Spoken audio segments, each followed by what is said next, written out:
2차 시장이 열렸습니다. 어떤 얘기냐면 지금 5월 9일까지 다주택자 새끼 물건을 샀잖아요. 그러면은 거기 살고 있는 사람 나가야 되는 거예요. 갑자기. 네. 그분들도 이제 매수 시장에 뛰어든 거죠.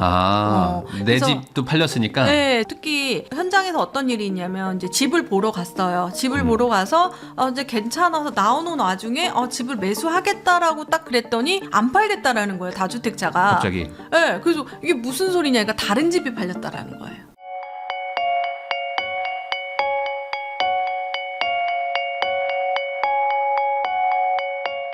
안녕하세요. 부익남TV의 부익남입니다. 오늘은 아임해피 공인중개사 대표님이시자 25년차 부동산 투자자이시죠. 아임해피님 모시고 최근 부동산 시장에 대해서 이야기 나눠보도록 하겠습니다. 안녕하세요. 안녕하세요.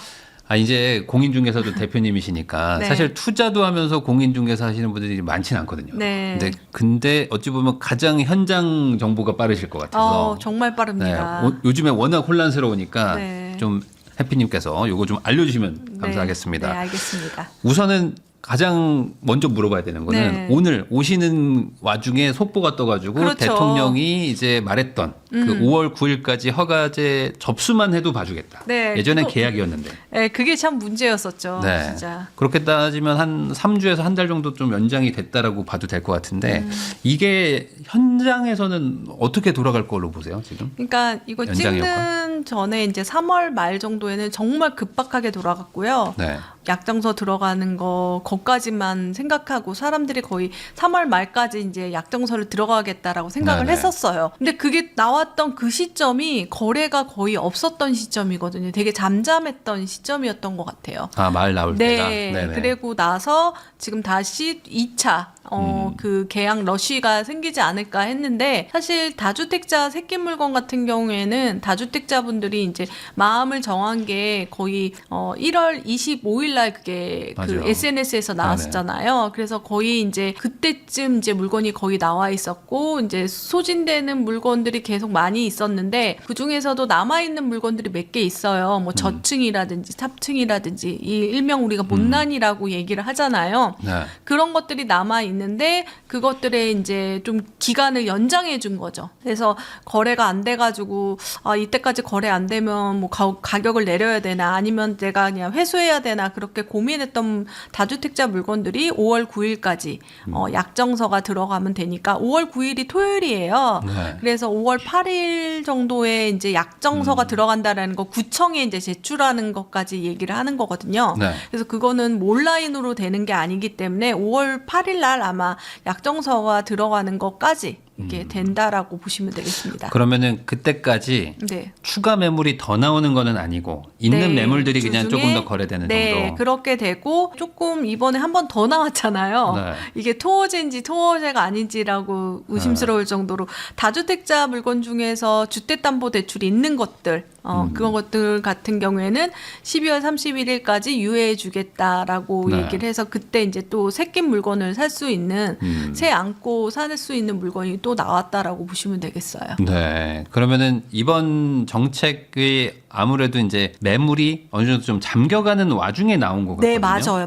네. 맞아요. 그러니까 아무래도 좀 내부 데이터를 봤는데 네. 매물이 좀 이제 잠긴다. 네. 그러니까 이제 한 번 더 연장. 그렇지만 그 연장한 의도대로 매물이 더 늘어나기에는 조금 어렵다. 네, 지금 너무 급박하죠. 네. 상황이. 어차피 마음을 먹었던 다주택자들이 있고 특히 현장에서 어떤 일이 있냐면 이제 집을 보러 갔어요. 집을 보러 가서 이제 괜찮아서 나오는 와중에 집을 매수하겠다라고 딱 그랬더니 안 팔겠다라는 거예요. 다주택자가. 갑자기. 네, 그래서 이게 무슨 소리냐? 그러니까 다른 집이 팔렸다라는 거예요. 다른 집이 팔리니까 그러니까. 두세 개를 내놨는데 네, 내놨는데 이제 그래서 한꺼번에 물건이 갑자기 없어지거나 그리고 뭐 안 판다라고 하거나 그런 것들도 있었고 어떤 거는 또 원래 안 내놨었는데 자기 집이 팔리면서 이것도 그냥 이때까지 팔면 다 팔아서 그냥 하나로 갈아타겠다라고 네. 생각해서 갑자기 물건이 나온 경우도 있었고 뭐 현장에서는 계속 물건이 사라졌다 들어갔다 뭐 이런 현상이 지금 지금 벌어지고는 있습니다. 네. 그러면은 지금 이제 촬영일 기준으로 오늘 4월 9일인데 오늘 기준으로는 팔 사람들은 대부분 다 팔았다. 그리고 이제 남은 거는 안 팔릴 만한 물건이거나 네, 아니면은 그렇습니다. 팔든 안 팔든 상관없어라는 분들도 있는 건가요? 지금? 네, 있죠. 그냥 안 팔리면 가져가지 뭐. 가져가지. 그러면서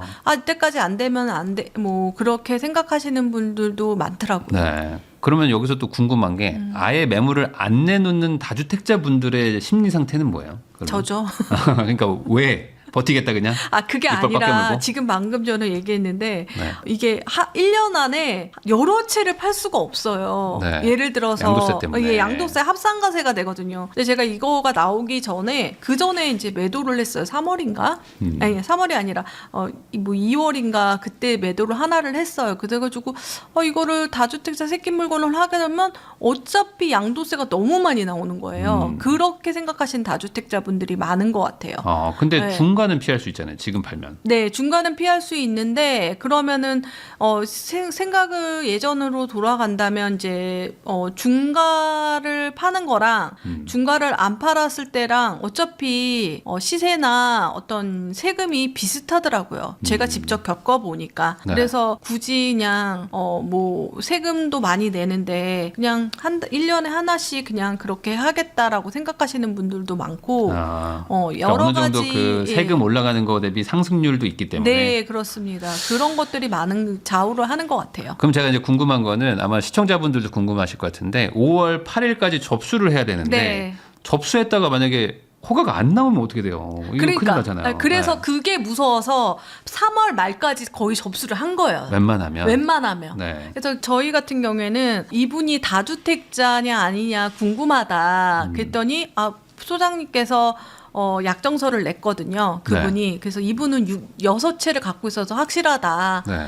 그렇게 얘기를 하고 그다음에 정확한 거는 지방세 완납 증명서가 완전히 정확하죠. 재산세를 내니까. 그렇죠. 그런 것들을 내야 되는 거고 실제 예로 이제 약정서를 하려고 했는데 또 그 사람이 이제 다주택자 새끼 물건은 무주택자만 살 수 있잖아요. 네. 그러니까 1주택자분이 사신 거예요. 그래서 갑자기 그거를 계약이 깨지고. 네, 그거를 생각 못 하신 거죠. 그러니까 나는 이거를 살 수 있다라고 생각한 거죠. 팔면은. 네. 그런 것들이 현장에서 왕왕 있었습니다. 근데 방금 말씀해 주신 거는 어찌 보면은 1주택자인데 자기가 착각해서 무주택이라고 해서 산 거잖아요. 네. 그러면은 그 책임은 누가 지는 거예요? 그냥 1주택자가 실수한 거죠? 계약금 날리는 건가요? 아니요. 그게 이제 약정서 들어가기 전에 이제 서로 확인을 하는 거죠. 하다가? 네, 저한테 이제 배우신 분들이 제가 다주택자 새끼 물건 그거 사고 싶다 그래가지고 무슨 소리냐. 본인 1주택자다. 네. 자기가 뭐 약정서가 들어간 약정서를 가지고 가면 또 집을 살 수가 있어요.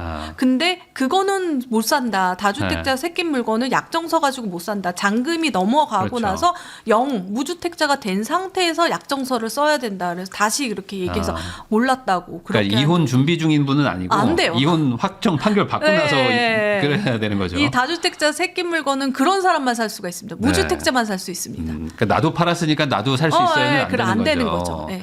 그러니까 이게 생각보다 까다로워요. 까다롭고 네. 그러다 보니까 괜히 뭐 이렇게 5월까지 끌지 말고 3월 말 4월 초에 대부분 했다. 그래서 빨리 했어요. 되게 이게 안 되면 자기도 또 손해잖아요. 네. 양쪽이 다 손해이기 때문에 약정이라는 거는 계약이 아니기 때문에 둘 다 뭔가 뭐 안 돼가지고 허가가 안 나온다라면 책임이 없는 거예요. 그러면 돈을 그냥 돌려주고 끝이니까. 그 허가가 안 나오면 계약금을 돌려준다라고 보통들 쓰잖아요. 약정금이죠. 할 때. 그러니까 이제 서로 부담스러우니까 네, 부담스럽죠. 빨리 넣어보자. 네. 그러면 그게 역설적으로 한 2월 말 3월 뭐 그쯤에 갑자기 막 금매 나왔다. 했던 네. 게 그때 막 몰렸던 걸 수도 있겠네요. 네, 그때 좀 많이 몰렸던 거죠. 그러면 지금 앞으로는 매물들이 많이 사라지는 거예요? 앞으로 근데 어떻게 이제 5월 9일까지 이제 약정이 들어가면 된다라고 얘기하니까 네. 시중에서 남아있던 물건들이 가격 조정이 되겠죠. 가격 조정이 되는 특징이 있는 물건들은 세입자가 집을 안 보여주는 경우예요. 네. 저희도 세입자가 집을 안 보여줘서 안 보여준 상태에서 약정서를 쓰고 약정금이 들어오고 나서 집을 봤거든요. 네. 그래서 세입자 같은 경우에는 집 보여줄 의무는 없잖아요. 그렇죠. 그렇기 때문에 그런 물건들은 실제적으로 조정이 조금 되는 편이었습니다. 뭐 여러 가지 얘기를 해봤지만 아주 그냥 단순하게 정리하면 지금쯤이면 팔 사람들은 다 팔았다 정도라고 봐도 네, 뭐 크게 맞습니다. 문제는 없는 정도. 네. 그럼 앞으로 5월 9일 이후에는 양도세가 중과가 되잖아요. 네. 그럼 이제 아까 IMF님도 다주택자라고 하셨는데 그럼 예를 들어 뭐 70% 80%의 양도세율을 적용받으면 팔까요? 어떻게 보세요? 그때라도 팔까요? 제가 진짜로 중가를 팔아본 적이 있었거든요. 근데 네. 생각 없이 판 거죠. 생각 없이 팔고 세무사님이 그러더라고요. 아니 이렇게 양도세 내면서 팔아야 돼요? 그러니까 머리를 띵 하고 맞았죠. 그래서 계산해 보니까 너무 많이 네. 이게 나가는 거예요. 중가가. 그리고 장특공이라는 게 사라지다 보니까 네. 장기 보유 특별공제를 해서 오래 보유했던 것도 완전히 적용이 안 되니까 특히 오래 보유한 물건들 같은 경우에는 사실 5월 9일 양도세 이거 유예 전에 하시는 게 더 낫다라고 봅니다. 저는. 네. 네. 그러니까 지금은 세금 계산을 꼭 해보셔야 돼요. 네, 아. 해봐야 돼요. 이게 버틴다고 해가지고 이득이 되는 것도 있고 아닌 것도 있고. 저희 실내로 저한테 네. 배우신 분께서 엑셀로 이제 저희 차트로 좀 관리를 하는데 어떤 그 물건이 언제 사고 언제 팔면 양도세가 2억이 깎이고 3억이 깎이고 그거를 아예 본인이 매수자가 정리를 하신 거예요. 네. 그래가지고 와 진짜 치밀하다. 이분은 그런 가격 조정이 되겠다. 이분은 이때 지나가면 양도세를 많이 내니까 이건 조절이 되겠다. 매도자 세무 상담을 해주셨네. 아니 자기가 적었어요. 네. 근데 거기에서 허가 있었죠. 뭐냐면 증여를 하신다는 거예요. 네. 그러니까 가격 조정이 될 거라고 생각해서 가격을 이제 내고를 했는데 막상 안 된다는 거예요. 그게 뭐냐면 증여로 돌리는 경우도 많더라고요. 네. 그래서 증여로 가는 게 오히려 이득이 되는 구간이 시작되는 거죠. 저는. 그래서 그렇게 되니까 또 양도세 때문에 이렇게 계산하다 보니까 또 증여로 이렇게 또 증여 시장이 또 열리고 그렇게 네. 되는 것 같습니다. 그러면은 지금 시장에서 전망하는 건 뭐 약간의 이견은 있지만 이제 5월 9일 이후로는 매물 잠김으로 인한 가격 상승이 올 것이다. 뭐 이렇게 얘기하는 분들도 많은데 뭐 개인적으로는 어떻게 보세요? 한동안에는 강보합 상태로 될 것 같고요. 네. 그리고 좀 그 물건이 너무 없다 보니까 정말 그 집을 사야 되는 그 단지를 꼭 매수해야 되는 사람 같은 경우는 높은 가격에 하겠죠. 저희가 경험했듯이 뭐 2021년, 22년도에 경험했던 신고가 시장이 또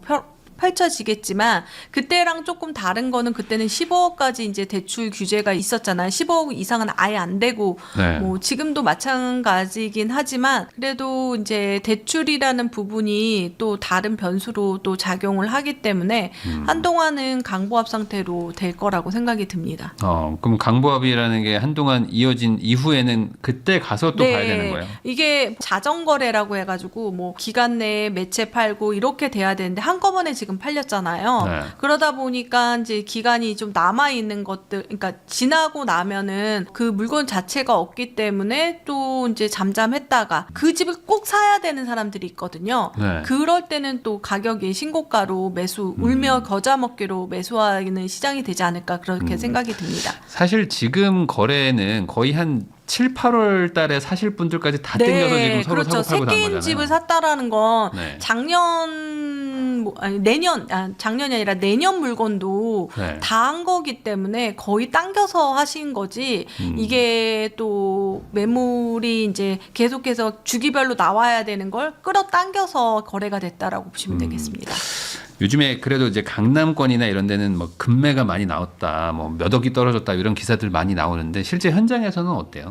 실제적으로 그렇습니다. 재건축 단지 같은 경우에는 특히 투기가해지구 같은 경우에는 조합 설립 이후에 또 못 팔잖아요. 네. 사고 파는 게 너무 어렵기 때문에 그런 조합 설립 이전에 있던 거 목동 같은 경우에 그랬었고요. 송파 네. 쪽에 이제 재건축 단지가 그랬었고 그리고 이 중가가 되는 그거가 이제 양도세에서 뭐 20% 30% 얹어서 하는 것도 중요하지만 장기 보유 특별 공제 같은 경우에는 또 사라지기 때문에 오래 네. 보유한 단지 같은 경우에는 그렇게 되는 거죠. 그래서 신축 아파트 같은 경우에는 찾지 말아라. 제가 농담 네. 삼아서 다주택자 새끼 물건에 신축 아파트에 얼마나 된다고 그렇게 생각하지만 재건축 단지는 또 다른 얘기였고요. 근데 또 신축 아파트 중에서도 재개발이나 재건축으로 신축 아파트를 된 거는 또 나오기도 했습니다. 네. 최근에 흑석자위 같은 경우에는 다주택자 물건들 같은 경우에 올해 이제 재개발로 보유했던 물건들 있잖아요. 그런 것들도 나오고 있는 거죠. 그러면은 지금 재건축 쪽은 어쨌든 이 양도세 중과라기보다는 투기가열 지구 때문에 조합 설립되면 그렇죠. 10년 몇 년씩 막 묶여버리니까 네. 그게 걱정돼서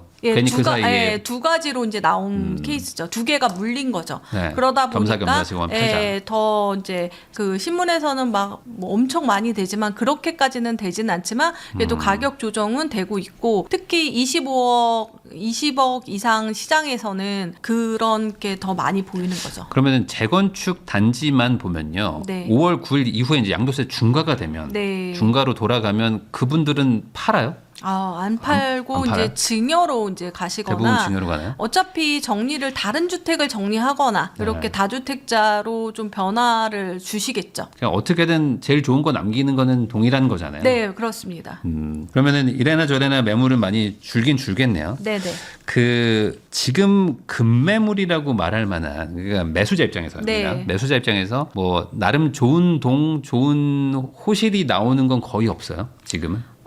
노얄층 노얄동이라고 표현을 하죠. 그거 같은 경우에는 제값을 받는 거지 금매로서 나오는 건 아니고. 시중에서는 하지 않고요. 기다렸던 사람들이 있기 때문에 그거를 또 이제 받아들이는 분들이 가격 조정 없이 매수하기도 합니다. 그러면은 지금 살 수 있는 거는 그나마 좀 아까 말한 1층, 뭐 저층, 뭐 탑층, 네. 뭐 동향, 뭐 이런 것들. 네, 맞습니다. 그런 거 그러면 이게 매수자들 입장에서도 선뜻 사기가 좀 어려울 것 같기도 해요. 왜냐면 또 실거주도 해야 되고 하니까. 네. 어때요 현장에서? 그런데 없어서 없어서요. 산다는 얘기가 있었고요. 특히 동양의 2층 같은 경우 올수리 되어 있다. 뭐 이러면은 대기자가 있다라고 얘기하더라고요. 그래요? 그 정도로 이제 집 상태에 따라서 또 다르게 판단을 하시는 것 같아요. 반대로 그러면 강남이나 이런 데들 말고 뭐 중저가라고 말해야 될까? 뭐 15억 이하 여기는 네. 지금 뭐 뜨겁다 이런 얘기들 들리잖아요. 더 어떻게- 뜨겁고 그 다음에 또 뭐 10억 언더도 더 뜨거워졌던 것 같아요. 그러니까 지금 같은 경우에는 15억 시장이 이제 1015 대책 이후에 엄청 뜨거웠거든요. 네. 그리고 나서 이제 이 정책이 이제 나오고 나서 지금 같은 경우는 노도강이라고 하죠. 노원구, 도봉구, 강북구에서는 뜨겁게 거래가 잘 되고 있습니다. 특히 거기에는 뭐 대출에 대한 거 같은 게 프리하잖아요. 규제가 없는 거죠. 사실은. 그래서 이제 생애 최초 같은 경우는 70% 대출 받으셔가지고 이제 집을 사는 경우도 있고요. 그쪽에서는 뭐 금매를 구한다거나 뭐 이러는 거는 좀 어려운 상황이죠. 네, 어려운 상황이에요. 근데 다주택자 물건 같은 경우에 그런 물건들 중에서 이제 세입자 보지 않는다. 뭐 세입자가 집을 안 보여준다. 아니면 네. 집 상태가 안 좋다. 네. 뭐 이런 거 같은 경우에는 금매로서 처리가 되고 있습니다. 그러면 전반적으로 봤을 때 지금 매수자들 입장에서는 그 지금 사는 게 좋을까요? 아니면은 조금 좀 기다렸다가 하반기 좀 상황 보고 사는 게 좋을까? 어떻게 보세요? 지금 매수자 같은 경우에는 시중에 물건이 없기 때문에 뭐 이사 날짜가 정해지거나 그러지 않은 이상 조금 기다리셔야 될 것 같습니다. 지금 매물 시중에 자체가 없어서? 자체가 없으니까요. 그 전에 움직이셨어야 돼요. 그럼 지금은 약간 좀 늦은 느낌이다, 약간. 네, 그런데 이제 지역별로 좀 다르거든요. 지금 우리가 너무 규제 지역을 보고 있잖아요. 네. 이게 중과 같은 건 규제잖아요. 근데 예전 같은 경우는 저희가 규제 지역이 정말 지방, 광양까지 그렇죠. 지정이 되고 동두천까지 지정이 되는데 지금은 아니잖아요. 그래서 좀 더 지금 매수하는 사람들 중에서 이 시장 말고도 비규제 지역을 조금 바라보시면 더 좋지 않을까 싶습니다. 끝난 게 아니거든요, 시장은. 그쪽에는 뭐 여전히 매물도 있고 뭐 네. 갭 투자도 되고 네. 뭐 비규제니까 그쪽이 차라리 나을 수 있겠다. 왜냐면 네. 지금 규제 안쪽에서는 괜찮은 매물 구하는 것 자체가 어렵다. 네, 그러니까 조금 늦은 감이 있기 때문에 그렇다고 해도 우리가 이제 비규제 지역 같은 경우에서도 이제 저평가된 지역들도 있거든요. 네. 지금 너무 이제 규제 지역에 쏠림 현상이 있다 보니까 이게 갭이 이제 엄청 벌어지는 현상이 된 거죠. 그래서 갭 메우기 장이 또 펼쳐지지 않을까 그런 생각이 듭니다. IMF님하고 이야기 나누고 있습니다. 그러면은 이제 여기서 매수자 입장에서 한번 좀 설명을 좀 듣고 싶은 게 지금 시청자분들이 도대체 이렇게 대출 규제하고 특히 뭐 15억 넘어가면 뭐 4억, 뭐 넘어가면 2억 뭐 이렇게 사실상 취득세 내면 끝나는 돈밖에 대출 안 해주는 수준인데 누가 사냐? 도대체 누가 사느냐가 제일 궁금하실 것 같거든요. 현장에서 보시면 누가 사요, 도대체? 무주택자가 살고 있죠. 무주택자가 사요? 전세 살고 계신 분들이 살고 있습니다. 근데 그분들이 돈이 그렇게 많으냐? 이거에 대한 의문이 있으실 것 같아서. 이게 2차 시장이 열렸습니다. 어떤 얘기냐면 지금 5월 9일까지 그게 다주택자 새끼 물건을 샀잖아요. 그러면은 거기 살고 있는 사람 나가야 되는 거예요. 갑자기. 네. 그분들도 이제 매수 시장에 뛰어든 거죠. 내 그래서 집도 팔렸으니까. 네, 전세를 살고 있는 분들 같은 경우 집을 이제 마련하시려는 분들이 상당히 많습니다. 지금 네. 현장으로서. 그러네요. 제 집이 만약에 한 10개월 정도 남았는데 네, 불안하죠. 10개월 뒤에 갱신해야지라고 했는데 갑자기 집 팔렸다고 해버리면은 자기는 무조건 나가야 되잖아요. 네, 지금. 맞아요. 그분들도 오히려 지금 지금 생겼다. 수요가 생겼습니다. 실제 예로 이제 집이 이제 토지거래허가구역에서 이제 거래가 된다라는 거는 매수자가 입주한다라는 거잖아요. 네. 그러니까 그 세입자가 나가는 거예요. 그러니까 그 세입자분들께서 전세를 구하는데 전세가 없는 거예요. 그러다 보니까 자기가 전세를 구하지 않고 내가 세입자의 도장이 필요하거든요. 토지에 이런 거 같은 경우는 약정할 때는 도장을 찍어주지 않겠다. 네. 내 집이 결정되지 않으면. 그래서 거기에 관련된 소장님들이 다 밟았고 나서서 이제 전셋집을 구했는데 네. 진짜 구하기가 어려운 거죠. 실제적으로. 자기가 그러면은 기간이 남아있다 그래도 좀 불안하신 거예요. 세입자가 도장 안 찍어주면 어떻게 되는 거예요?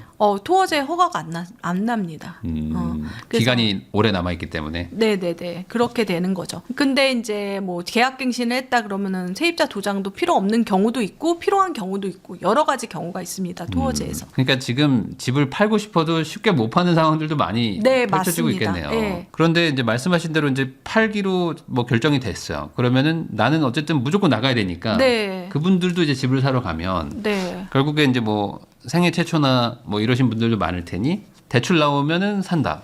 뭐 그건 아마 가격대가 뭐 맞아요. 9에서 15억 될 거고 네. 25억대, 30억대 사는 분들은 무주택은 아닐 것 같은데 어떻게 보세요? 힘들어요. 이제 집을 팔고 사시는 분, 그러니까 집을 팔고 돈을 들고 계시는 분이었는데 네. 그분 같은 경우에는 대출이 어차피 2억밖에 안 나오니까 올 현금으로 매수를 해야 되는 거죠. 네. 기존 집을 팔고 돈을 들고 있다가 하든지 대부분 전세 살다가 오기는 조금 힘들고요. 그런데 이제 또 부모님의 도움으로 또 매수를 하시는 분도 있습니다. 네. 증여라든지 아니면 차용을 해가지고 한다거나 실례로는 또 재미난 거는 집주인이 근저당을 잡아준다고 네. 그런 경우도 그런 좀 경우도 있죠. 있습니다. 그러니까 네. 25억짜리 집인데 5억 정도 근저당을 잡아주면 뭐 20억까지 돈을 주면 되는 그런 상황을 만들어서 언제까지 돈을 주겠다. 뭐 네. 이렇게 얘기를 하는 경우도 있고요. 여러 가지 방법으로 또 하시더라고요. 우선 그렇게 해줄 테니까 네. 소유권 가져가라. 네네네. 뭐 나 종부세 내기 싫다. 뭐 이런 거 네, 가져가라고 하시는 맞습니다. 거죠. 그런 경우가 있습니다. 결국에는 지금 이렇게 집을 사는 이유가 말씀하신 대로 뭐 이렇게 뭐 돈을 벌자 뭐 이런 거라기보다는 뭐 전세도 없고 지금 뭐 월세도 없고 하니까 그냥 어쩔 수 없이 집을 사게 되는 네네네. 뭐 그런 상황이 더 많다고 봐야 되는 건가요? 네, 지금? 실제적으로 그렇습니다. 지금 같은 경우에는 워낙에 역대급으로 공급 물량이 없다 보니까 그러고 실예로는 도봉구에 2억짜리 전세 아파트를 그러니까 3억에 전세를 냈는데 하루 만에 나가더라고요. 네. 그러니까 이게 뭐 거의 40% 육박한 가격이었는데도 바로 이제 계약이 됐다라고 하더라고요. 그래서 네. 진짜 전세가 없구나 그런 생각이 너무 많이 들었습니다. 그러면은 지금 앞으로 전세 만기되는 분들도 계속 나타날 텐데 네. 이분들 입장에서는 지금 가고 싶은 동네에는 물건이 없고 내가 안 가고 싶은 동네는 조금 있고 네, 뭐 그렇죠. 이러면은 결국에 이제 밖으로 나가든지 뭐 집을 사든지 뭐 이런 방법밖에 없겠네요. 네. 그러니까 전세를 계속 살면 제가 항상 하는 말이 있는데 나중에는 이제 4년 지나서는 더 넓고 더 멀리 이제 네. 갈 수밖에 없다. 그 돈으로는. 그런 생각이 드는 거죠. 그러면 결국에 이제 공급 대책도 지금 뭐 나오곤 있지만 사실 지금 관심도가 많이 떨어져 있는 상태입니다. 이게 네, 맞아요. 되냐 이게 네. 97 대책, 129 대책 나오긴 했는데 뭐 얘기하는 분들이 없어요 지금. 전반적으로 봤을 때 공급이 어떻게 보세요? 어떻게 보십니까? 지금 실내로는 작년에 그 기사가 났었는데요. 판교급으로 뭐 공급을 하겠다 그래서 어머 판교 같은 데가 생기는 거야 하고 제가 얼른 뉴스를 봤더니 그만큼 양을 3기 신도시에서 공급을 하겠다라고 얘기를 했거든요. 그래서 네. 제가 이제 청약 쪽도 관심이 많기 때문에 이제 3기 신도시 이번 올해 이제 공급 물량을 살펴봤는데 양이 적더라고요. 그러니까 지금 같은 경우에는 공급에서 새로운 거를 하는 것도 중요하지만 기존에 있는 3기 신도시나 그다음에 그때 지정했던 택지지구에서 공급을 빨리 해야 되지 않을까 그런 네. 생각이 듭니다. 그 청약 얘기 나와서 여쭤보는 건데 네. 지금 청약을 기다리면 답이 없나요, 별로? 물량이 청약은, 없어요? 네, 절대 기다리시면 안 됩니다. 아, 그래요? 왜냐하면 너무 가격이 이제 옛날에는 돈이 없으면 청약으로 하는 게 제일 좋은 내 집 마련 방법이었습니다. 근데 네. 지금 같은 경우에는 그냥 단순하게 분양가 빼기 뭐 6억, 4억, 2억으로 하시면 내 돈이 그만큼 필요하다라는 거죠. 네. 그러다 보니까 최근에 이제 반포에 있는 ODL 같은 경우 제일 적게 최근에 좀 로또 분양들이 나오면서 14억이더라고요. 그러면은 14억이라고 해도 작은 평수긴 하지만 14억이면 6억 정도 대출이 나온다라고 치면 8억을 들고 있어야 돼요. 네. 그런데 청약은 뭡니까? 무주택자가 당첨되기 쉬운 거잖아요. 무주택자가 8억을 갖고 있어야 되는 거죠. 그 집을 한 번도 안 샀는데. 안 샀는데 네. 되게 힘든 거거든요. 주식이랑 코인 같은 거나 아니면 사업하신 분들 아니면 하면서 그렇게 해서 들고 계시는 분인데 그렇게 들고 계신 분들이 그때까지 기다려서 내가 이렇게 40 타입 그 조그만 데에다 하겠어라고 생각하면 또 20억짜리를 간다라고 치면 4억 정도 대출이니까 16억이 있어야 되고 네. 뭐 조금 그렇게 청약 같은 경우에는 돈이 없으면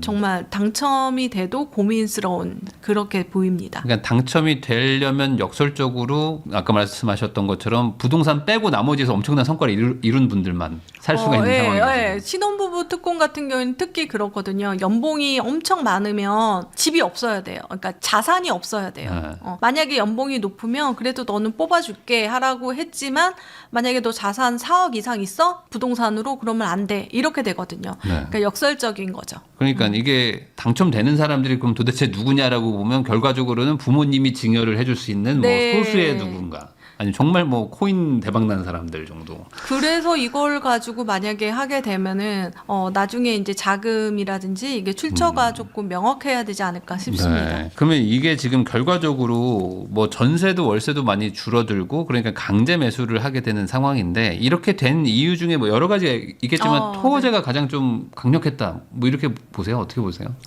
토제가 강력한 것도 있는데 또 하나 이제 포모 현상이 되게 많았던 거죠. 뒤처질 것 같은 느낌이 좀 많이 작용을 한 것 같아요. 그리고 토어제 같은 경우에는 내가 실입주를 해야 되니까 엄청 꼼꼼하게 고르게 되는 거죠. 네. 내가 거기서 살아야 된다라는 거, 투자가 아니라 이제 거주해야 된다라는 거기 때문에 쏠림 현상은 당연히 있죠. 좋은 지역부터 팔리기 시작했던 거죠. 네. 그래가지고 그렇게 됐지만 또 대출 때문에 그거는 내가 꼭 살아야 되는 지역에서 대출로 안 되면 또 차선책으로 이렇게 가게 되는 거죠. 그나마 뭐 서울 외곽지여도 좀 아파트 많이 모여 있고 네. 뭐 지하철 있으면 예전에는 안 가려고 했는데 이제는 진짜. 안 갈 수가 없잖아요. 작년 같은 경우에는 어떻게 거기를 추천하냐고 저한테 그랬었거든요. 그런 분들 많았죠. 지금은 거기라도 그렇게 거기라도 얘기를 간다. 합니다. 예. 비규제 지역으로까지는 잘 안 가려고 하세요? 어떻게 보세요? 네, 맞습니다. 비규제 지역 같은 경우에는 고려를 하지 않으세요. 자체를. 그렇지만 상황에서 어쩔 수 없이 가야 되는 사람이 있거든요. 예를 들어서 한 번이라도 주택을 샀던 생애 최초가 깨진 사람들 같은 경우에는 투기가열지구에는 40%밖에 대출이 안 됩니다. 근데 그분은 원래 지금 집에도 지금 대출이 한 60% 정도 받고 있었거든요. 네. 갈아탈 수가 없는 거죠. 그리고 너무 대출 이자 때문에 부담스럽다고 그러면 아니 이 돈에서 더 많이 필요하게 된다고 아니면 지역을 옮기든지 아니면 평형을 줄이든지 그러면 안 된다라고 하면 그 비슷한 지역에 이제 비규제를 가면 70% 대출이 나오니까요. 네. 그렇게 하기 때문에 설득을 하게 되는 거죠. 과거에는 설득이 잘 안 됐는데 안 됐어요. 지금은 지금은 한번 좀 알아봐라. 지금은 조금 그래도 한번 알아보시면 없다. 네. 참 이게 좀 어려운 상황인데 그 5월달 이후에 어쨌든 지금 정부의 규제의 어떤 강도나 이런 것들을 보면은 더 세게 할 것 같죠? 뭐 네, 여기서 막 갑자기 당연하죠. 완화하진 않겠죠? 네네네. 뭐 어떤 게 있을까? 뭐 예를 들어 뭐 세금은 당연히 좀 인상을 할까요? 보유세 인상? 네, 보유세 인상은 당연히 이제 당연한 거라고 생각이 들고요. 네. 예를 들어서 그때 문재인 정부 때 그 종부세를 21년부터 상승해서 22년도에 최고로 이제 찍고 그렇게 보냈죠. 그리고 나서 이제 종부세가 줄어들긴 했는데 아마 이제 종합부동산세가 엄청 이제 또 가시화되지 않을까 그런 생각이 듭니다. 여기서 과거 문재인 정부랑 다른 거는 딱 이제 비거주 1주택자를 네. 어떻게 할 아. 거냐에 그게 지금 추가된 게 있거든요. 네. 이 비거주 1주택자가 투자와 투기가 섞여 있다 뭐 이렇게 지금 정부가 네. 보고 있는데 여기 규제할 것 같으세요? 어떻게 보세요? 그게 이제 그렇게 되면 엄청나게 많은 사람들이 이제 타겟이 되는 거잖아요. 네. 그렇기 때문에 그런 거에 대한 두려움은 다 갖고 있고 실제적으로 현장에서 은퇴하신 분 중에서 비거주 주택 같은 경우에는 매도하시려고 네.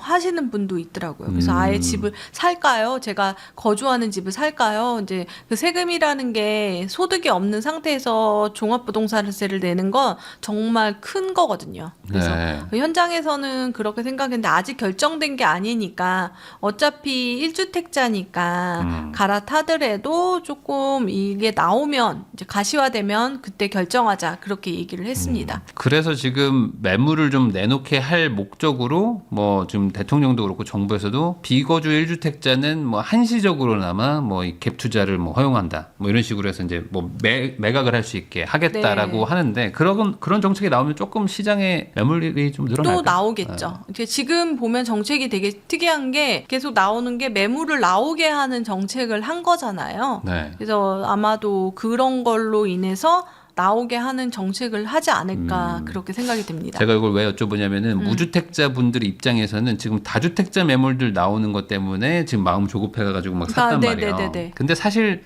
더 많은 매물은 비거주 1주택자들 매물이 더 많잖아요. 어찌 맞아요. 보면은 거기가 더 맞습니다. 똘똘한 애들이 네, 많단 말이에요. 맞아요.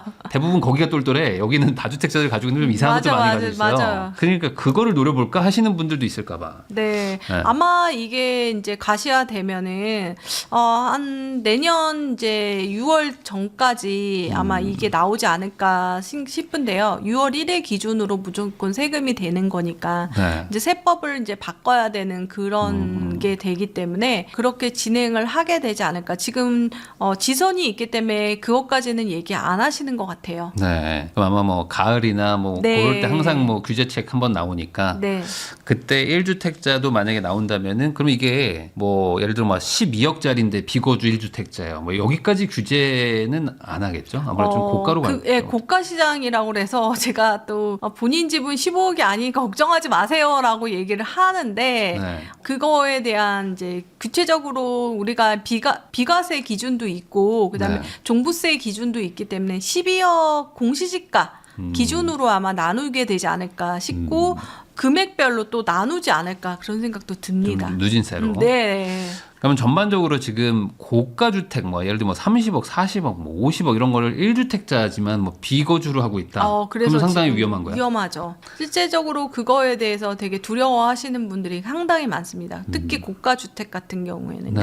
아예 들어갈까 이렇게 생각하시는 분도 있습니다. 들어갈 수 있으면 다들 들어가려고는 할 거 아니에요. 왜냐면 그거를 네. 판다는 거는 좀 쉽지 않을 것 같은데. 네, 팔면은 지금 같은 경우 그걸로 해서 내가 무엇을 할까 또 생각을 하다 보니까 또 한 실례로는 아예 그냥 거주를 하고 주택연금으로 돌리겠다. 뭐 이렇게 생각하시는 분들도 계시더라고요. 그런 식으로. 네.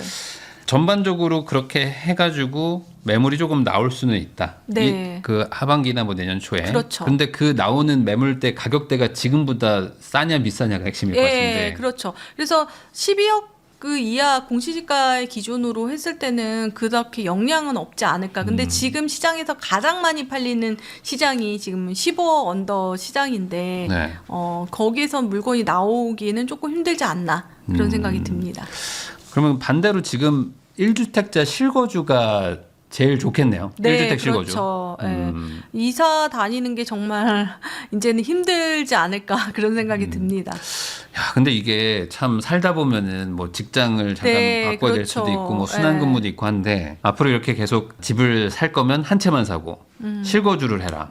라고 하면은 뭐 좋은 거 가지고 계신 분들은 별 걱정이 없지만 뭔가 신규로 뭔가 이 시장에 들어오려고 하시는 분들 입장에서는 어떡하죠? 없죠. 네. 그러니까 더 좋은 집을 찾으시려고 그래요. 거주를 해야 되니까 또. 이왕 사는 네, 거. 토지거래 허가 구역이 나오고 나서 가장 또 이슈화됐던 게 학군지였거든요. 네. 그러니까 아이들 키우는 사람들 같은 경우는 학군지 같은 경우도 또 따지게 되고 특히 그리고 역세권 위주로. 그러니까 되게 특이한 게 진짜 역세권 위주로 가장 많이 팔린 것 같아요. 왜냐면은 뭐 주 5일 내가 지하철을 이용해서 가야 되기 때문에 그렇게 네. 되고요. 그러니까 뭔가 외곽으로 나가더라도 역세권이면 간다. 네, 그래 그렇게 되더라고요. 왜냐면 이제 출퇴근 시간도 고려를 해야 되니까. 네, 맞습니다. 그러니까 이게 실거주를 강조하는 순간 이제 양극화가 어쩔 수 없이 일어나는 어쩔 거죠. 수 없이 벌어지게 예. 됩니다. 이 분위기는 더 계속한다. 네, 라고 보시는 그렇게 거죠. 되고. 좀 전반적으로 이렇게 좀 풀어주거나 할 수는 없을까요? 좀 너무 멀리 왔네요, 이미. 이게 너무 멀리 왔고요. 투기가의 지구가 되고 나서는 어쩔 수가 없는 것 같아요. 모든 규제가 다 있는 거잖아요. 네. 조정 대상 지역 같은 경우 세법에 대한 기준이 그게 상위법으로 다 있기 때문에 뭘 할 수가 없는 거죠. 예를 들어서 또 재건축 재개발도 마찬가지고 절대로 풀어주지 않을 것 같고 세금도 마찬가지이기 때문에 이 기조 그대로 가는데 또 다른 곳을 지정하느냐. 이게 네. 제일 문제죠, 지금. 비규제 지역을 또 지정할까봐 두려워하시는 분도 있어요. 추가로 또 뭐 조정 대상 지역 같은 것들. 그럴까봐 그거에 대한 두려움이 있습니다. 이게 한 3, 4개월 전만 해도 토어제 풀 수도 있다 이런 얘기도 나왔는데 진짜 어느새 지금은 그런 얘기는 뭐 쑥 들어갔습니다. 안 되겠죠? 뭐 지방선거 이후에라도 뭐 어렵겠죠? 현실적으로? 네, 토어제 지정 그거 나오고 나서 이제 그 제가 서초구청에 있는데요. 중개소가 서초구청에서 공문이 내려옵니다. 새 안고 물건 다 지우라고 광고해서 아파트는 그거 불법 광고라고 그렇게 그러네. 토어제니까. 네, 그렇게 했는데 지금은 이제 또 새 안고 물건 또 살 수 있어서 그게 있긴 있는데 이제 12월 31일 이후에는 또 그게 또 싹 다 사라지지 않을까. 새 안고 그러게요. 물건이 그렇습니다. 아까 잠깐 얘기해 주신 거 그 이제 대출을 상환하라. 그래서 그거가 싫으면 이제 다주택자 기준으로 무주택자한테 팔아라. 네, 맞습니다. 요걸로 나올 매물이 많아요? 별로 없어요? 근데 이제 다주택자 같은 경우는 상환하는 그 물건들 같은 경우 몇 개 안 되거든요. 네. 근데 그걸 어떻게 또 발견하셨는지 이제 연장을 안 해주는 거는 맞습니다. 저도 연장을 안 해줘서 하루 아침에 이제 3억을 그날 대출금을 갚은 적이 있었거든요. 네. 그래서 연장은 안 해주는 거는 다 기정사실이 돼 있어서 대부분 다주택자들이 이제 어떤 방향성을 가지고 있었을 거예요. 근데 이제 새 끼고 팔고 싶은데 새가 껴있어서 못 파는 사람들이 몇 개 정도는 있을 것 같고 그래서 그거에 대해서 또 물건들이 나오지 않을까 싶습니다. 그래도 저도 뭐, 조금이지만 그래도 나온다는 거. 그러니까 이 대책이 없었어도 아마 새해 끝났을 때 팔고 싶으셨을 거예요. 엄청 대부분. 팔고 싶죠. 네, 다들 다 왜냐하면 팔고 싶죠, 갑자기 상한 들어오는 게 가장 무섭거든요. 네. 만약에 상한 들어와서 그날 안 갚으면 바로 연체해자가 되는 겁니다. 네. 그렇기 때문에 다주택자 같은 경우에는 대출 같은 경우 만기가 되면은 좀 더 빠르게 움직여야 되지 않을까 싶습니다.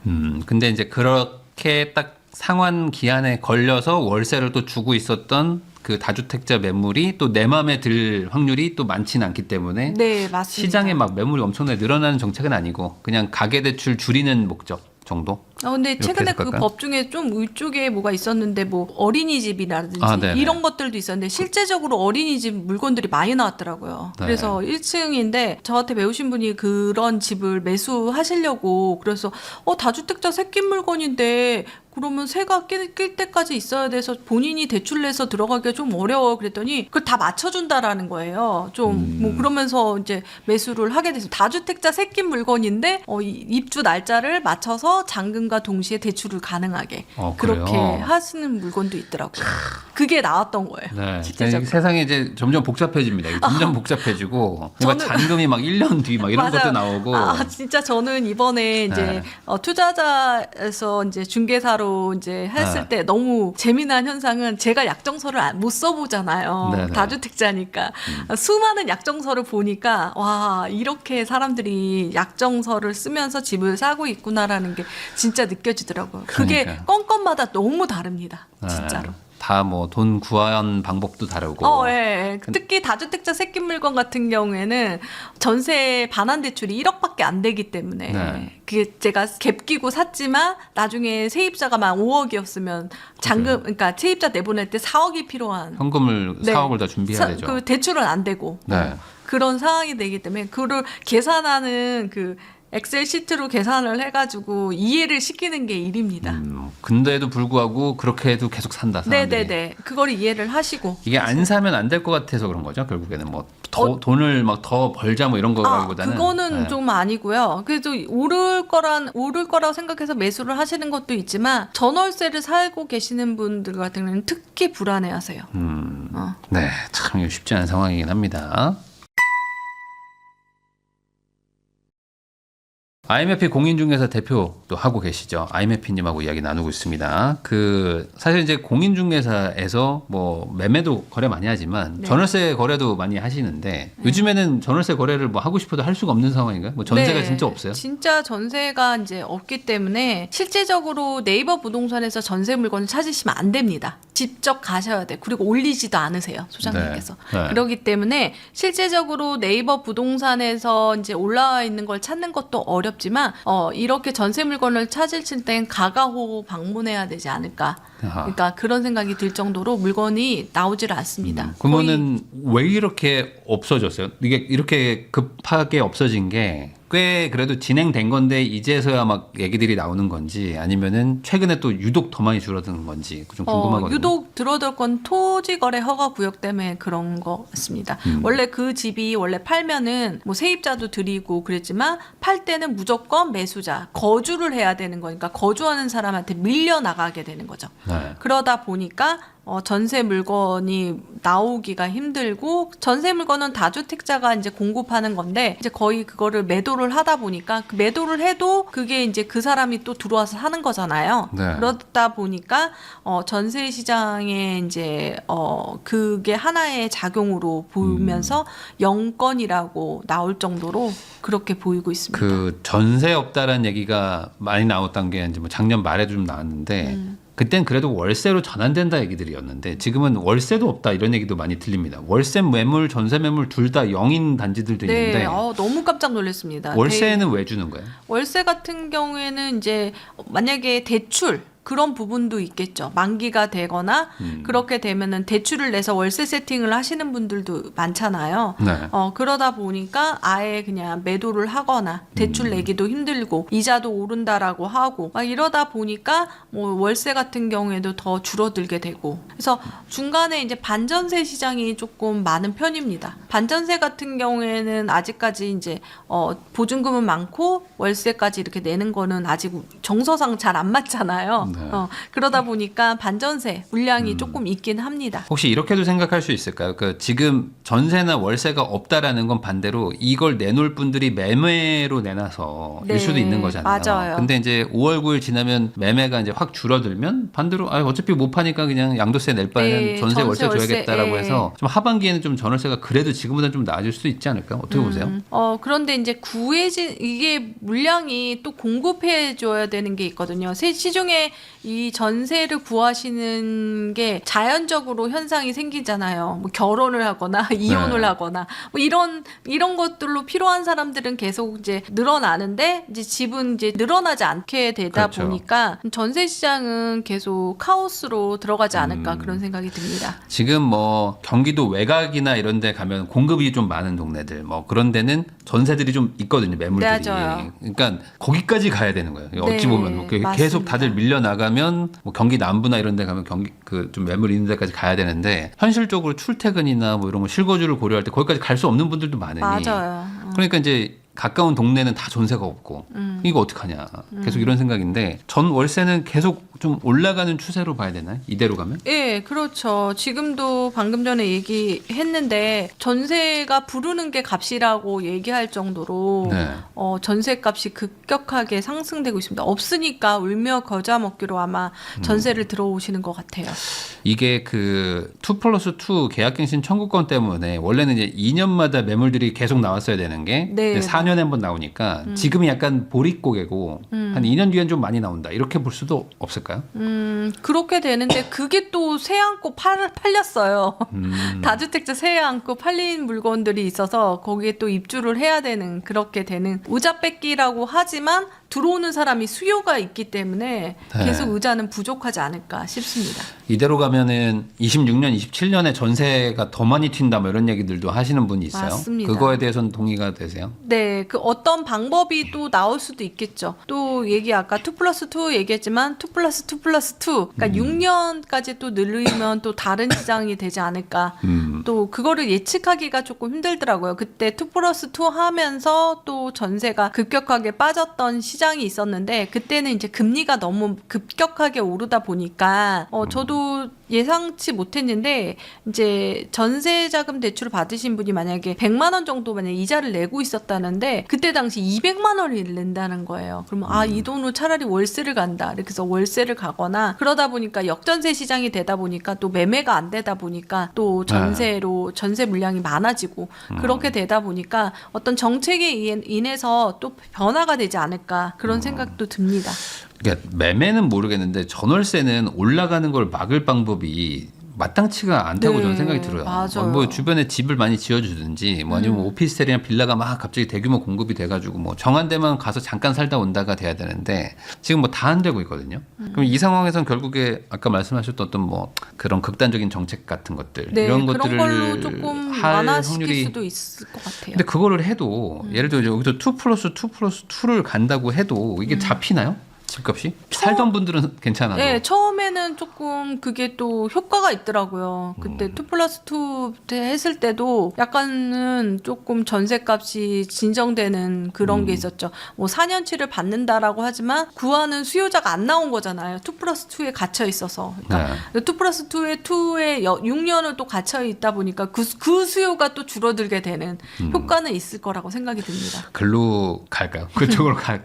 이거 모르겠습니다. 말고는 모르겠어요. 저도 이거 말고 뭐가 있을까? 이거 말고는 생각을 못했어요. 2+2 아니면 가격 정찰제 얘기도 하시는 분들도 있고. 2+2나 가격 정찰제 같은 경우에도 외국에서 많이 하고 있었잖아요. 네. 그래도 올랐죠. 그 지역 같은 경우는 뉴욕이라든지 어떤 저 지인이 이제 뉴욕에 이제 딸이 있는데 그 코로나 시절에 너무 싸게 그러니까 월세가 들어가서 못 들어오고 있대요. 너무 싸서. 그 계약이 계속 연장되니까 그걸로 이제 에어비앤비나 뭐 이런 걸로 뭐 하면서 하니까 돈이 남는데요. 그러면서 가격 정찰제 되면은 그렇다고 하면 나오지 않으니까 또 이제 그 구하는 사람이 없는 사람들은 진짜 힘들고 그런 시장이 되지 않을까 싶네요. 진짜 해결이 안 되면 이게 항상 이제 전월세 난이 가장 그 뭐랄까 여론이 막 들끓는 건데 이거를 또 해결하라고 정부에게 요구도 할 거고 그럼 정부도 이제 뭔가 방법을 찾아야 되는데 당장 공급은 안 되니까 가격 쪽에서 규제를 한다든지 뭐 이런 쪽으로 가지 않을까 생각도 드는데 그러면 결국에 지금 세입자를 두고 있는 뭐 다주택자이시든 아니면 비거주 1주택자이시든 세입자가 뭐 예를 들어 뭐 있는데 종부세가 만약에 올라갈 것 같아 그러면은 이거를 뭐 올려받아야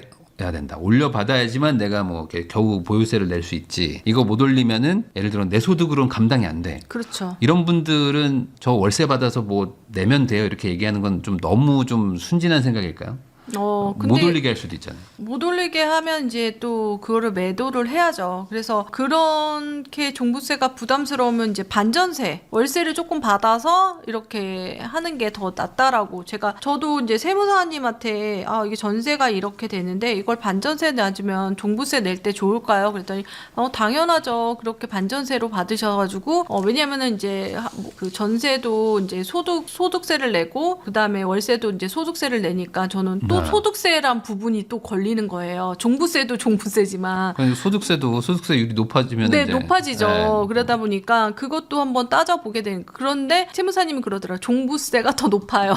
종부세가 훨씬 높다. 그래서 월세를 바꾸는 게 더 나아요. 그렇게 얘기를 하시더라고요. 그러니까 이게 다들 이제 고생스러운 길들이 이제 가는 것 같아요. 그러니까 뭐 세금이 늘어나면 사실 뭐 누가 하나 뭐 좋을 건 없을 텐데 이런 상황에서 그러면은 예를 들어 계약갱신 청구권을 쓸 수는 있는 상황이신 거예요. 뭐 다행히. 근데 뭐 예를 들어 한 9월 달에 갱신권을 쓸 수 있는 뭐 주인이 있는 거기서 살고 계신 분은 연장을 해야 될까요? 아니면 뭐 지금이라도 뭐 사요? 당연히 연장해놓고 네. 그리고 집 사고 3개월 전에 노티하면 나갈 네. 수 있잖아요. 그래서 100% 연장하라고 그래요. 저는. 우선 연장해놓고 생각해라. 연장하고 그리고 그런데 이제 2년이 꽉 채운 사람들 있잖아요. 네. 보니까 나와야 되는 사람들이 있어요. 그러면 저 중간에 세 빼고 나오라고 얘기를 합니다. 그래서 집을 매수하실 분은 매수하고 연장하면은 되게 마음 편해요. 지금 같은 경우는 토어제 같은 경우에는 약정서 쓰고 4개월 안에 입주를 해야 되거든요. 그래서 언제 집주인한테 얘기할까요? 그렇게 얘기하더라고요. 그래서 약정서 쓰시는 날, 약정서 허가 나신 날 계약서 쓰고 4개월 잔금으로 하시면은 뭐 3개월 전에 노티해도 되지만 그래도 그날 나간다고 미리 알려줘라. 그럼 마음 편하죠. 이사 이게 날짜 맞추기가 너무 좋습니다. 계약갱신 청구권 제도가 이제 묵시적 갱신을 이제 그대로 갖다 네. 써가지고 그냥 플러스 2를 쓰는 순간 언제든지 나가도 되는. 그러니까 이게 집주인 입장에서는 엄청나게 불안한 요소가 불안한 되잖아요. 요소죠. 갑자기 전세 빼달라고 3개월 뒤에 돈 주세요라고 하는 문자를 받게 된단 말이죠. 그래서 그거 한번 겪어본 분들이 갱신 못하게 한다고 그냥 자기가 막 무조건 들어간다거나 막 이렇게 하는 경우들도 막 있는 것 같은데. 근데 617 전에 이제 전세 계약을 한 거는 전세 반환 대출이 나오지만 네. 그 이유는 또 안 나오기 때문에 뭐 불안에 떨면서 있겠죠. 그러니까 이게 참 제도가 이건 그냥 그러니까 갱신권을 쓰더라도 좀 법은 좀 바꿔줘야 되는 것 같아요. 이게 이렇게 연장을 했는데 언제든지 나갈 수 있다라고 해버리면 사실 이게 돈 관리를 할 수가 없잖아요. 스케줄을 짤 수가 없는데 모르겠습니다. 이제 그러다 보니 또 이제 갱신권 못 쓰게 하겠다 하고 차라리 막 들어간다고 하는 그런 분들 사람 막 되게 많고. 많아요. 왜냐면 이게 서로 불안해지는 거라서 네. 참 이 시장이 좀 복잡합니다. 네. 복잡한데 해소될 방법이 저도 잘 안 보여가지고 뭐 오시는 분들한테 여쭤보는데 잘 뭔가 뭐 없는 것 같아요. 없는 것 같아서. 없어가지고 얘기할 게 없는데 토지 풀고 뭐 이렇게 이제 다시 다주택 좀 확대하고 뭐 임대사업자 다시 활성화하고 하면 뭐 모르겠는데 지금 너무 같은 멀리 경우에는 왔죠. 너무 멀리 와가지고 네. 어떻게 해야 될지도 모르겠고 이게 각자 도생인 것 같습니다. 근데 네. 제가 부일라님 영상 중에서 전세 절대로 살지 네, 말아라 네. 그 영상이 내졌는데 그거 한번 다시 보세요.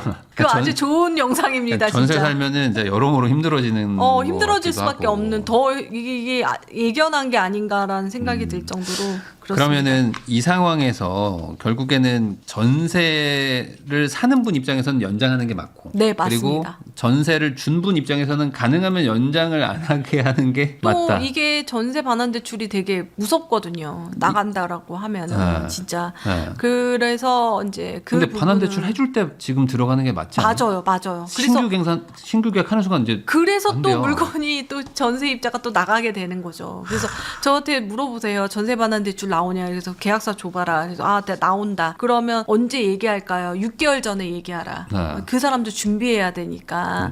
그리고 날짜는 본인도 이제 잘 맞춰서 이렇게 하라. 그래가지고. 그러니까 들어가지 않아도 될 분들도 지금 들어가는 상황이 네, 어쩔 수 돼버렸어요. 없어요. 지금은. 만약에 이게 큰일 나거든요. 네. 전세를 못 주면 전세금을 못 준다고 생각하면 상상도 못 해요. 그거 어떻게 할 거야 진짜. 네. 나중에 대출도 다 막히고 하면 답이 없는데. 네.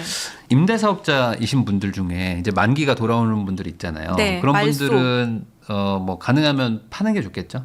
뭐 어떻게 보세요? 말소가 되고 이번에 또 얘기하셨는데 말소되고 사실 임대사업자 집은 중과를 안 받습니다. 네, 의무기간 다 하면. 네, 의무기간 다 하고 다 마치면은 근데 그거를 이제 아마 유예를 할 것 같아요. 며칠까지 팔아라 이것도 나오지 않을까 생각을 하게 뭐 됩니다. 몇 달 정도 주겠죠. 뭐. 네. 저도 이거에 해당되는 물건이 있어서 조금 마음을 5월 9일까지 안 판 것도 솔직히 있습니다. 네네. 근데 이거는 의무를 다 지켰기 때문에 그거에 대해서 또 소급이다라고 얘기하는데 또 어떤 법이 나올지 모르겠지만 요 임대사업자에 대한 물건들을 또 다주택자 물건들을 매물을 나오게 하는 정책이 또 나오지 않을까.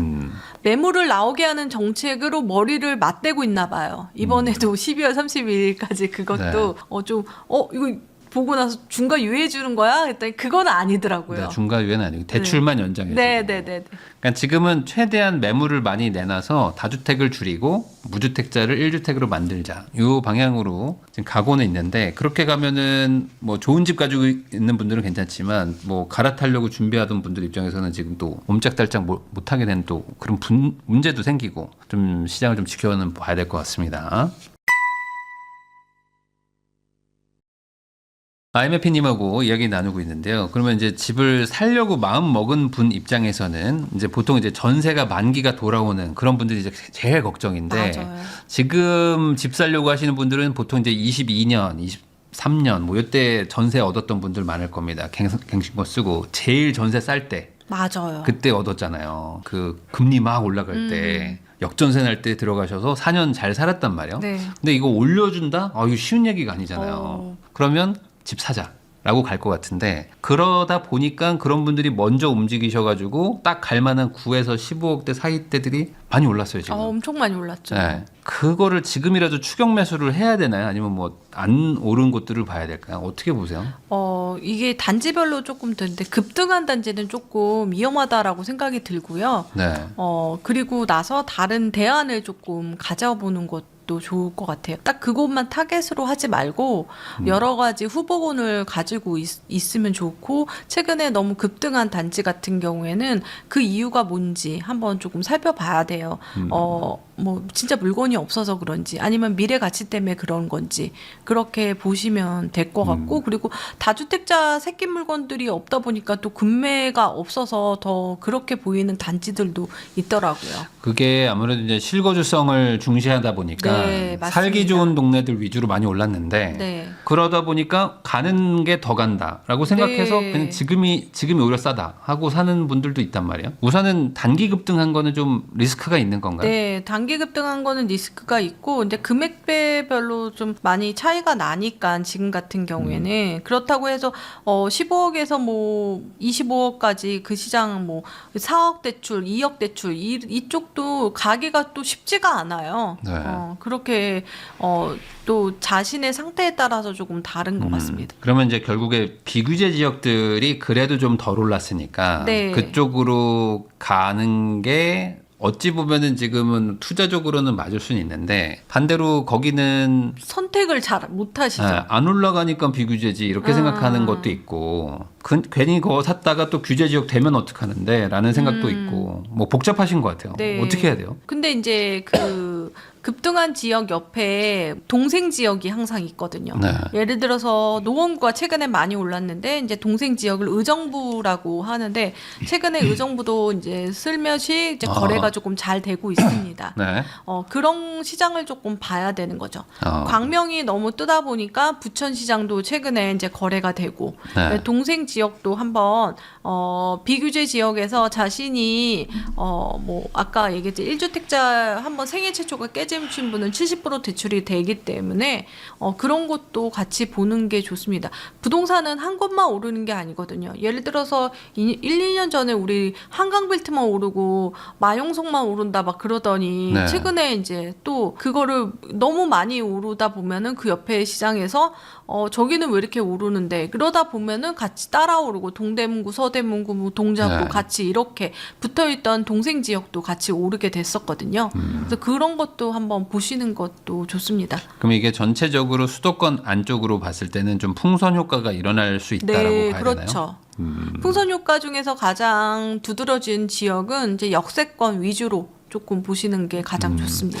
지방 얘기도 여쭤보는 분들 많은데 이렇게 토어제가 대규모로 딱 지정되는 순간 물론 뭐 비규제 지역에 투자하시는 분들도 있겠지만 지방의 광역시에 사시는 분들은 그 동네에 그냥 집을 사겠다 하는 수요로 좀 전환도 될까요? 뭐 소위 말하는 대장 아파트들, 지방 대장. 그 올랐죠. 지금 수성구 쪽에서도 그런 현상이 있고 부산에서도 있는데 극히 일부 아주 뾰족한 그 단지들만 오르고 있습니다. 네. 그러니까 그 주변 같은 경우는 퍼지는 거는 조금 속도가 조금 더디고 있고 부산 같은 경우에도 그래도 아예 이제 거래가 없다가 최근에 이제 거래가 됐고 실제 저한테 배우신 분 같은 경우에는 부산에 거주하신 분인데 이제 서울에 투자하고 싶었지만 서울에 투자가 안 되고 아이가 이제 커서 이제 어디에 정착을 해야 될 것 같아서 실질적으로 매수를 하셨더라고요. 그러니까 어떤 정착의 의미로 또 이렇게 사게 되더라고요. 근데 또 실거주를 또 하는 걸 안 할 수는 없으니 네, 맞아요. 계속 월세 살면서 뭐 서울에 집을 가지고 뭐 계속 지방에서 계시는 것도 그건 말이 아닌 것 같고 그렇죠. 그런 수요들이 모이다 보면은 어쨌든 그 대장급들은 좀 네. 영향은 좀 받을 수 있다. 청약도 한번 좀 여쭤보고 싶은 게 최근에 이제 뭐 논란된 게 뭐 노량진의 청약 가격 나왔죠. 분양가를 보니까 네. 반포보다 비싸다. 물론 이게 뭐 제도적인 문제긴 한데 맞아요. 청약 분양가 상한제. 쪽이 뭐 이제 사실상 뭐 안전 마진이 뭐 있는 거냐 없는 거냐 뭐 이런 얘기도 많이 나오고 있습니다. 노량진이 어쨌든 논란이 됐으니까 네. 노량진은 어떻게 보세요? 노량진 뉴타운은 1구역부터 8구역까지 모두 다 똘똘 뭉쳐서 이제 잘 가는 지역이고 그 지역 중에서도 첫 번째 분양인 6구역이 이제 분양을 하게 되는데 6구역이 다음에 이제 다른 것도 차착 분양이 하잖아요. 근데 네. 분양의 법칙에서는 첫 분양이 가장 싸다. 그런 게 있거든요. 왜냐면은 저거 완판됐는데 우리가 싸게 할 필요는 없지. 그러겠죠.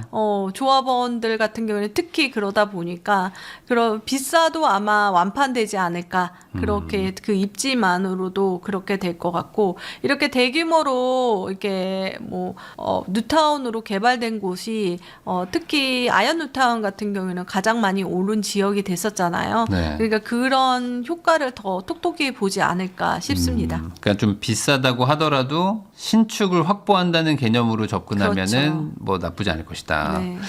근데 여기서 채권 입찰제 같은 게 나오면 어떻게 돼요? 이제 그거는 그때 한번 얘기가 나왔었는데 안 될 가능성이 높다라고 생각이 들거든요. 채권 입찰제 가기는 좀 어렵다. 네. 가기가 그때 판교에서 한번 실행을 했었는데 네. 더 안 좋게 돼버리다 보니까 아마 근데 뭐 또 이거를 다시 쓴다라고 하면은 또 시장은 또 다르게 흘러가겠죠. 왜냐면 또 이제 로또 청약 얘기들 계속 나오고 또 기금도 부족하고 막 그러니까 또 뭐 입법 발의가 막 되고 막 그러긴 하더라고요. 근데 이게 좀 현실적으로 쓰기가 좀 정치적인 네. 그런 위험도가 있다. 네, 근데 노또 분양 같은 경우에는 강남 서초 송파 용산 아까 분양가 상한제 지역만 해당이 되고 다른 지역은 아니기 때문에 노량진 투자원의 분양가가 그 노또 분양이라고 말하기는 조금 그렇죠.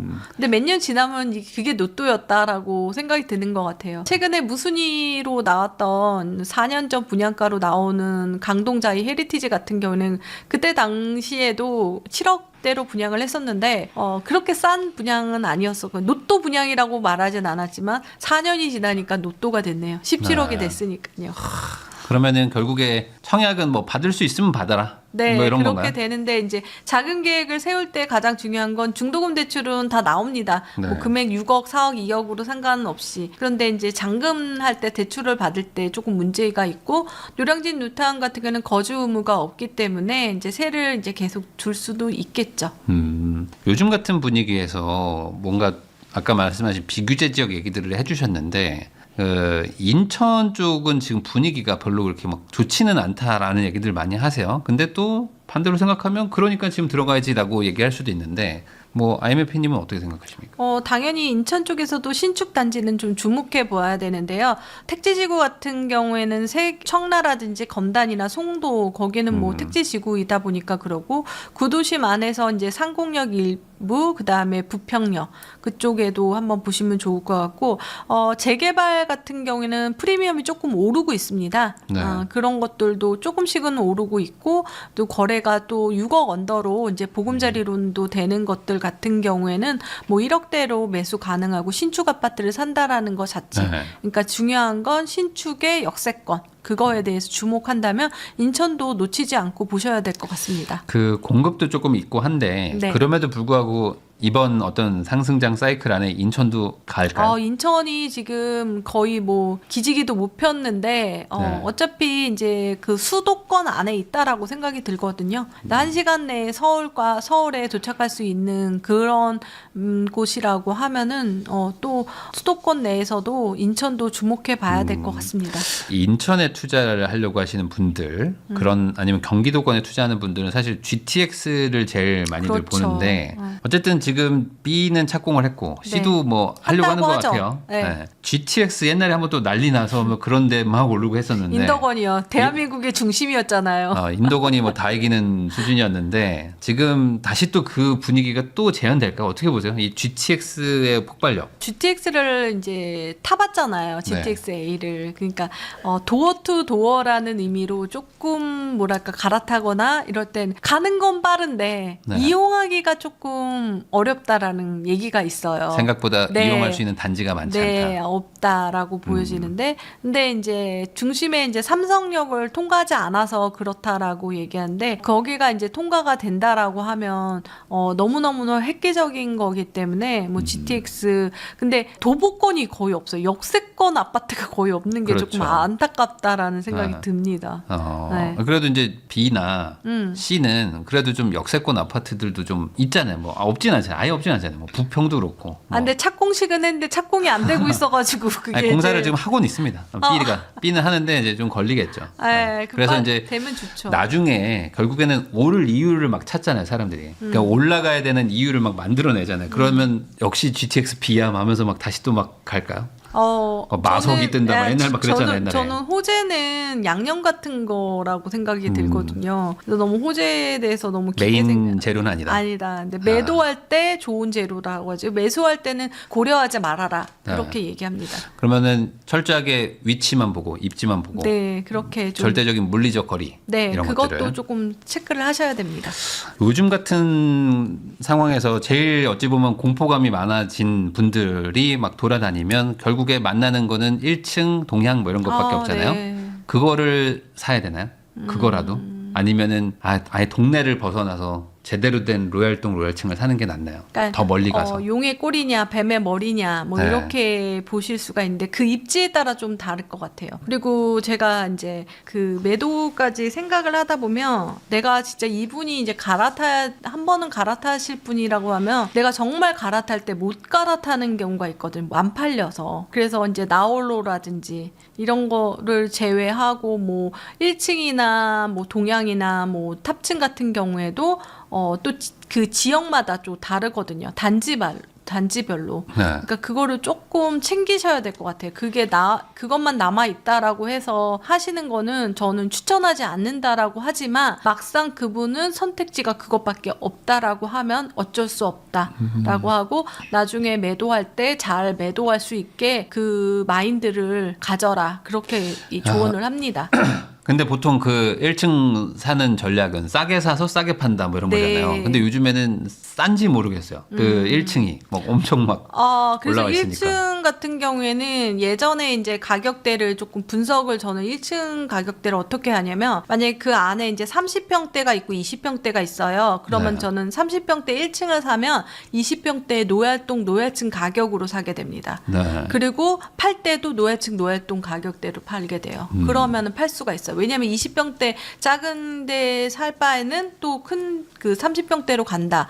뭐 그래서 저는 그런 식으로 조금 가격을 조금 맞추고 그 옆 단지에서 올 수 있는 가격을 조금 정확하게 판단하는 게 가장 좋습니다. 그러면 반대로 얘기하면은 막 조급해가지고 막 가자마자 막 사고 그러면 그러면은 안 되고요. 가격은 분석하셔야 됩니다. 팔 수도 있겠네요. 나중에. 네, 네. 그게 파는 게 조금 어려운데, 저도 1층 같은 경우에는 많이 팔아봤는데, 1층은 또 특수한 사람이 있죠. 집은 어떤 임자가 딱 한 명인데, 그 사람들이 많으면, 모수가 많으면 많을수록 좋은 거죠. 그럼 지금 안 오른 비규제 지역들 좀 보고 그리고 네. 그 안에서 좀 괜찮은 단지들 사놓으면 네. 나름 또 조금 시간이 지나면 거기까지 온기가 좀 갈 네, 것이다. 온기가 갈 거라고 네. 생각이 듭니다. 그 이유는 결국에 전세나 월세가 너무 적으니까 그 매수자분들이 그쪽까지 간다 뭐 이렇게 봐야 되는 걸까요? 네, 부동산은 유아 독존으로 되는 게 아니라 그 지역과 지역, 네. 단지와 단지가 다 사슬고조로 다 연결되어 있다라고 보거든요. 네. 이쪽이 없으면 그쪽을 대안을 찾고 그러다 보면은 갭매우기가 이제 되는 현상이 되는데 그 시기와 조건이 조금 다른 거죠. 예전에 같으면 시차를 두고 빨리빨리 진행되는데 이번에는 조금 한강벨트 위주로 너무 집중이 됐었어요. 네. 뭐 그러다고 하지만 그 다음에 이제 그쪽으로 넘어가게 되고 시간에 조금 차이를 둘 뿐이지 어차피 그 길은 다 흐르게 된다라고 보시면 되겠습니다. 그러면 이제 마지막으로 이제 1주택이신 분들이 어찌 보면 더 속상한 것 같아요. 지금은. 맞아요. 예, 왜냐면은 이게 대출 규제도 있고 해가지고 내 집을 팔아봐야 내 집보다 더 안 좋은 데 가거나 비슷한 가격대밖에 못 가는 분들도 많거든요. 그러니까 소위 말하는 맨날 업그레이드를 해도 되나요를 질문 많이들 하시는데 대출이 안 나오는데 그럼 어떻게 하라는 거냐. 그러니까요. 그럼 1주택자들 어떻게 해야 돼요? 지금? 1주택자 같은 경우에는 특히 대출이 이제 40% 이제 투기가해주고는 40%라고 하고 대부분 제가 플러스 대출이나 대출을 더 내거나 자금할 때 플러스 3억 원 정도 있으면 갈아타라고 하거든요. 돈이 3억이 있던가 아니면 대출을 3억을 더 낼 수 있다거나 그러지 않으면 그 업그레이드 하기가 힘들고 뭐 세금이라든지 그냥 중개수수료만 더 많이 내는 꼴이 되다 보니까 1주택자는 지금 갈아타기 할 때 잠시 좀 추이를 봐야 되지 않을까 싶습니다. 3억이라는 게 조금 명확하게 설명을 해주셔야 될 것 같아요. 예를 들어 그러니까 15억짜리 가지고 있으면 18억짜리 가라는 네, 얘기예요. 근데 이제 대출이 이제 줄잖아요. 여기서 줄어도 갈 수 있을 정도. 네, 줄어도 갈 수 있을 정도로. 그러니까 그렇게 조금 그레이드를 올릴 때 그렇게 되고 그다음에 단지에서 이제 평형을 옮긴다거나. 근데 요즘에는 예전에 9평이라고 해서 우리가 84제곱미터 33평을 국민평형이라고 했는데 요즘은 5구. 그러니까 24평이 국민평수가 아닌가 싶습니다. 그래서 그 단지 내에서 이제 평형을 옮기는 것보다 좀 뭐랄까. 근데 어쩔 수 없이 그러니까 평형이 필요하신 분들도 있겠지만 아니면 이제 단지를 업그레이드를 해서 이제 그렇게 옮기시는 게 갈아타게 하는 방법이. 근데 이제 되겠습니다. 방금 아이메피님 말씀처럼 5구 타입에 대한 선호도가 높다 보니까 네. 84랑 가격이 막 거의 붙어버리는 단지들도 네, 있어요. 5천밖에 차이가 안 나더라고요. 그러면은 84를 사는 게 맞지 않냐라고 얘기하시는 분들도 많거든요. 근데 이게 84는 구조적으로 너무 넓어서 수요가 적어졌을까요? 그렇진 않습니다. 네. 근데 이제 원래 또 평형별로 갭 메우기가 들어갑니다. 네. 지금 말했듯이 5천밖에 차이가 안 나는 거예요. 서울 신축의 5구 타입과 84 타입이. 네, 그러면 84 사야 되는 거 아니에요? 네, 실제적으로 84 사라고 했습니다. 제가. 네. 그렇다고 해도 이게 이제 너무 가격이 기형학적으로 돼 있을 네. 때는 조금 거기를 또 해지하는 거가 좋습니다. 대형 평수는 근데 조금 너무 위험한 것 같아요. 40평대 이런 건 좀 위험하고. 40평대 같은 경우에는 특수한 지역이 아닌 이상 그 수요가 찾기가 진짜 어렵더라고요. 30평대까지는 수요를 찾을 수 있다. 사실 3인 가족도 아이가 뭐 어린이면 괜찮은데 성인이거나 하면은 5구 타입이 좀 작게 느껴지는 경우들도 네. 있잖아요. 뭐 그런 수요가 아직은 있다. 네, 방 3개, 욕실 2개 구조를 원하시는 분들이 3인 가족이거나 4인 가족, 특히 4인 가족은 이거를 이거 없으면 안 된다고 화장실을 동시에 쓰기 때문에 힘들다고. 그렇죠. 방은 모르겠는데 화장실은 무조건 2개가 있어야 된다. 그렇게 돼서 항상 집을 물어볼 때 제가 이게 물어봅니다. 방이 몇 개 있어야 되고 화장실이 몇 개 있어야 되냐. 그래서 그거를 좀 찾기도 하고 그렇고 그걸 절대 포기 못한다. 그렇게 얘기하시는 분도 있습니다. 전반적으로 점차 그 이제 실거주를 더 강조하다 보니까 그렇죠.